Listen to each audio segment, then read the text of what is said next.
Hello friends, welcome to Jeevanya's kitchen. Friends, இன்றைக்கி நம்ம hotel ஸ்டைலில் ரொம்ப டேஸ்டியாக முட்டை கிரேவி எப்படி பண்ணுறதுன்னு பார்க்க போகிறோம். இது நீங்கள் சப்பாத்தி, பூரி, புலாவ் கூடலாம் வச்சு சாப்பிட்லாம். ரொம்பவே டேஸ்டியாக இருக்குங்க. செய்கிறதுமே ரொம்ப ஈஸி தான். பிகினர்ஸ் கூட ரொம்பவே பர்ஃபெக்டாக இதை செய்ய முடியும். இது எப்படி செய்கிறதுங்கிறத பார்க்குறதுக்கு முன்னாடி நம்ம சேனல் ஜீவன்யாஸ் கிச்சனை மறக்காமல் சப்ஸ்கிரைப் பண்ணி பக்கத்தில் இருக்க பெல் சிம்பிளையும் கிளிக் பண்ணிக்கோங்க. ஃபஸ்ட்டு இதுக்கு ஒரு மசாலா ரெடி பண்ணிக்கலாம். அதுக்கு ஒரு மிக்சர் ஜார் எடுத்துகிட்டு அதில் மீடியம் சைஸில் 2 வெங்காயத்தை ரஃப்பாக கட் பண்ணி சேர்த்துக்கோங்க. கூடவே நல்லா ஒரு கைப்பிடி அளவுக்கு பூண்டு பற்கள், 2 இன்ச் அளவுக்கு இஞ்சி, 2 பச்சை மிளகாய், 1 டீஸ்பூன் மிளகு, 1 டீஸ்பூன் சீரகம், நல்லா ஒரு கைப்பிடி அளவுக்கு மல்லியை அந்த காம்போடு அப்படியே சேர்த்துக்கோங்க. கூடவே 2 டேபிள் ஸ்பூன் அளவுக்கு புதினாவும் சேர்த்துக்கோங்க. சேர்த்துட்டு இது நல்லா நைஸாக ஃபைன் பேஸ்ட்டாக அரைச்சி எடுத்துக்கோங்க. தேவைப்பட்டால் கொஞ்சமாக தண்ணி சேர்த்து அரைச்சிக்கோங்க.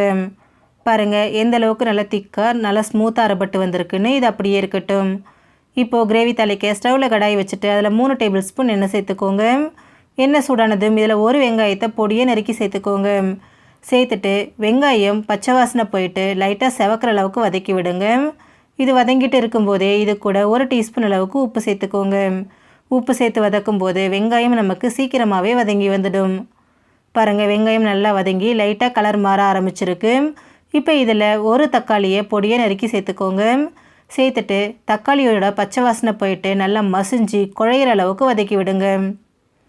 பாருங்கள், தக்காளி நல்லா மசிஞ்சு நல்லா குழைவாக வதங்கி வந்திருக்கு. இப்போ இது கூட 1/4 டீஸ்பூன் மஞ்சள் தூள், 1 டீஸ்பூன் மிளகாய்த்தூள், 1 டீஸ்பூன் மல்லித்தூள், 1 டீஸ்பூன் கரம் மசாலா, கூடவே நம்ம அரைச்சி வச்சுருக்குறோம் இல்லைங்களா மசாலா விழுது, அதையும் சேர்த்துக்கோங்க. சேர்த்துட்டு இதை நல்லா வதக்கி விடுங்க.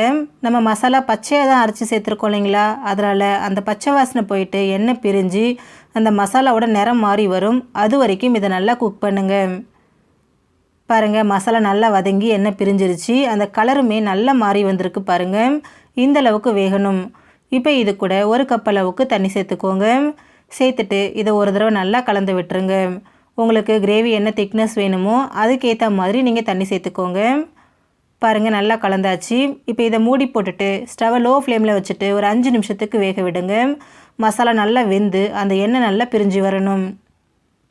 இப்போ இதில் சேர்க்குறதுக்கு நான் இன்றைக்கி ஒரு 5 முட்டை எடுத்து வச்சுருக்கேன். அந்த முட்டையை அப்படியே முழுசாக சேர்க்காமல் இந்த மாதிரி மேலே லைட்டாக கீரல் போட்டு விட்டுக்கோங்க. இந்த மாதிரி கீரல் போட்டு விட்டு முட்டையை சேர்க்கும்போது அந்த மசாலா முட்டையிலையும் நல்லா இறங்கி வரும். பாருங்கள், இந்த மாதிரி கட் பண்ணிக்கோங்க.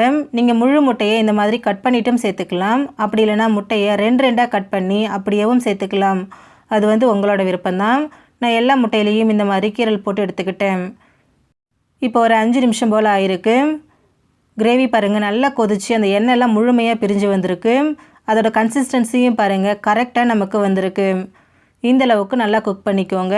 எனக்கு இதில் உப்பு கொஞ்சம் கம்மியாக இருக்குது. அதனால் இதில் 1/4 டீஸ்பூன் அளவுக்கு உப்பு சேர்த்துக்கிறேன்.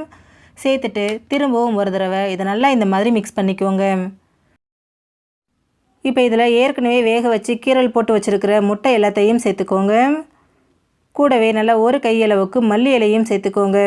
சேர்த்துட்டு இது எல்லாத்தையும் ஒரு தடவை கலந்து விட்டுருங்க. இந்த கிரேவி பேஸ் தாங்க. இதில் நீங்கள் முட்டைக்கு பதிலாக சிக்கன், மட்டன், மஷ்ரூம், பன்னீர், மீல் மேக்கர், வெஜிடபிள்ஸ், அப்படி இல்லைனா வேக வச்ச பயிர் வகைகள் எது வேணாலும் சேர்த்து செய்யலாம். எல்லாமே நல்லா டேஸ்டியாக தான் இருக்கும். பாருங்கள், நல்லா கலந்தாச்சு. இப்போ இதை திரும்பவும் மூடி போட்டு ஒரு 3 நிமிஷம் லோ ஃப்ளேமில் குக் பண்ணுங்கள். அந்த மசாலா முட்டையில் கொஞ்சம் இறங்கி வரட்டும். பாருங்கள், ஒரு 3 நிமிஷம் ஆகிடுச்சு. எண்ணெய் நல்லா பிரிஞ்சு வந்து அந்த முட்டையில் மசாலா நல்லா இறங்கி வந்திருக்கு பாருங்கள். கிரேவி பர்ஃபெக்டான கன்சிஸ்டன்சியில் இருக்குது. இப்போ இதை நம்ம சுட சுட சப்பாத்தி பூரியோடு சர்வ் பண்ணிக்கலாம். அவ்வளோதான் ஃப்ரெண்ட்ஸ், நமக்கு ரொம்பவே டேஸ்டியான முட்டை கிரேவி ரெடி ஆகிடுச்சு. ஃப்ரெண்ட்ஸ், நீங்களும் இந்த ரெசிபியை ட்ரை பண்ணி பாருங்கள். எல்லாருமே விரும்பி சாப்பிடுவாங்க. ஃப்ரெண்ட்ஸ், இந்த வீடியோ உங்களுக்கு பிடிச்சிருந்தா லைக் பண்ணுங்கள், ஷேர் பண்ணுங்கள், கமெண்ட் பண்ணுங்கள். ஜீவன்யாஸ் கிச்சனை சப்ஸ்கிரைப் பண்ணி பக்கத்தில் இருக்க பெல் சிம்பிளையும் கிளிக் பண்ணிக்கோங்க. அப்போ தான் நான் போடுற வீடியோஸோட நோட்டிஃபிகேஷன்ஸ் உடனுக்குடனே உங்களுக்கு வரும். தேங்க்யூ.